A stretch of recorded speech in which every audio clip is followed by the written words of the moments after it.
Muzikalumas kalboje. Jūsų melodija kelių natų ribose ar 14?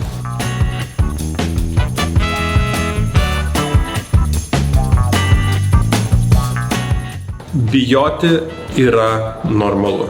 Kitokia kalba mokymuose mes skiriam daug laiko suteikti įrankius, kaip treniruoti savarankiškai, kaip išnagrinėti po mažą gabalėlį kiekvieną savo kalbą, kad iš jos pasimtume kuo daugiau išmokimo taškų.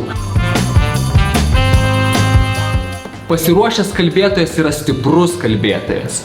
Ir kas dažniausiai trukdo būti tuo užtikrintu, pasiruošusiu, stipriu kalbėtoju, nežinome, kaip ruoštis savo kalbai. Šių mokymų metu, kitokia kalba mokymų metu, noriu atskleisti, kokia yra įtraukios kalbos struktūra, kaip formuluoti pagrindinę žinutę ir visą tai perteikti ryšyje su auditorija. Kiekvienas iš mūsų esame unikalus kalbėtojas, todėl kiekviena kalba yra kokia kalba? Kitokia kalba. Susitikime mokymuose.